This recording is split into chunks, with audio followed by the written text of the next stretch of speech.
Ini kitab suci Ahmadiyah itu. Dan sudah dipilah-pilah. Waktu saya diperiksa di Komnas HAM,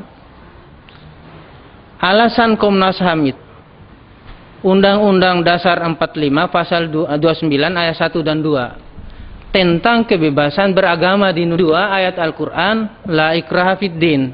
Itu alasan mereka itu.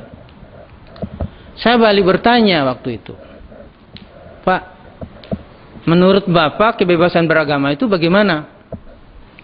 Kalau menurut saya, kebebasan beragama itu maksudnya orang Hindu bebas menjalankan ajaran agama Hindunya, orang Buddha juga demikian, orang Kristen juga demikian, orang Islam juga demikian, sesuai dengan ajaran agama. Tapi Ahmadiyah ini bukan masalah kebebasan beragama, kebebasan mengacak-ngacak Islam dan kitab suci Al-Quran. Al-Quran diputar balik ini Pak, itu persoalannya saya bilang. Jadi bukan masalah kebebasan beragama.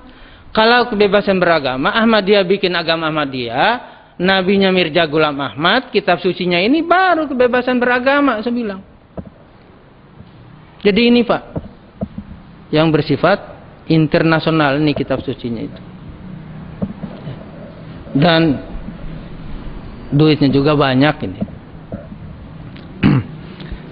Sehingga dari Komnas HAM, ya setelah saya jelaskan demikian, paham. Dan Alhamdulillah sekarang itu Komnas HAM sudah berubah pandangannya itu. Jadi termasuk ikut juga mendukung pelarangan Ahmadiyah di Indonesia ini. Saya bilang, kalau tidak dilarang, bikin agama baru, agama Ahmadiyah. Saya bilang, tidak ada masalah. Nabinya Mirza Ghulam Ahmad, kitab sucinya ini, Tazkirah, tempat sucinya Rabwah dan Qadian. Jadi agama Ahmadiyah. Sama dengan orang Islam, nabinya Nabi Muhammad, kitab sucinya Al-Quran, tempat sucinya Makkah Madinah, agama Islam. Kita hidup berdampingan. Jangan gerecokin Islam dari dalam. Jadi yang saya tahu baru Ahmadiyah yang bersifat internasional itu. Kemudian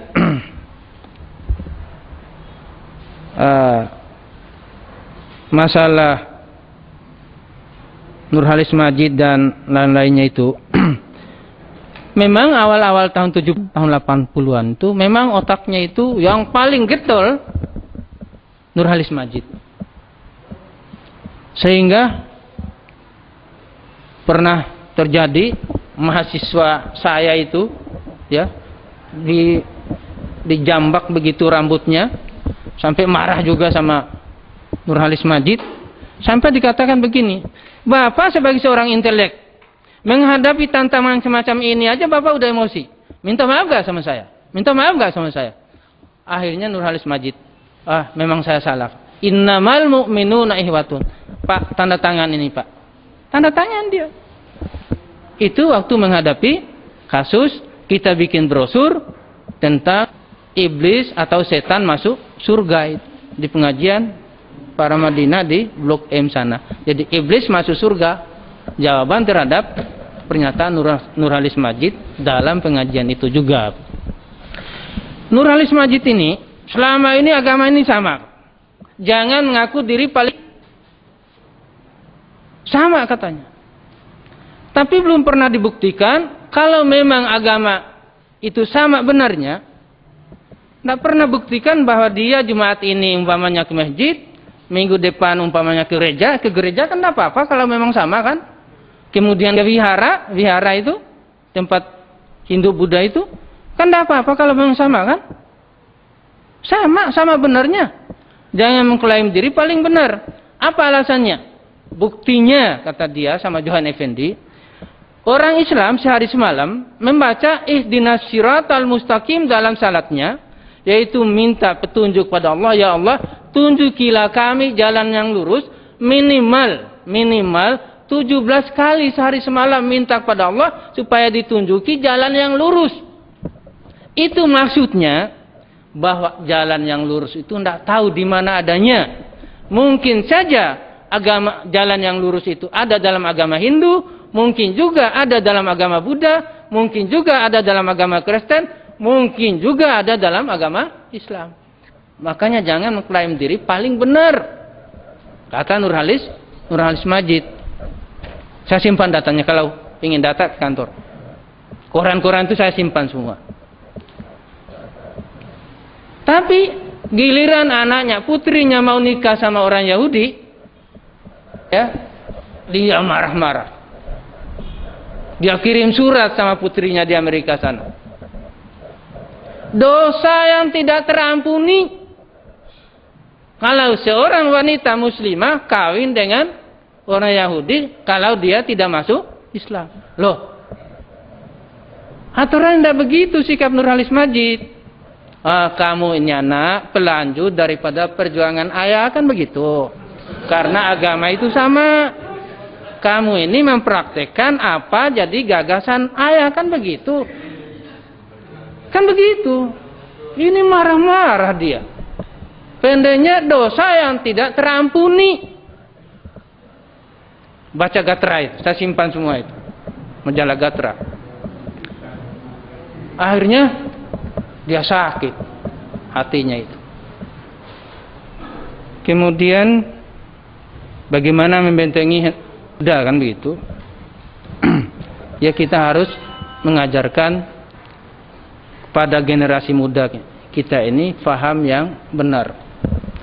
Kita harus mengajarkan sama mereka Islam yang benar itu yang begini, yang dasarnya qala Allah wa qala Rasulullah.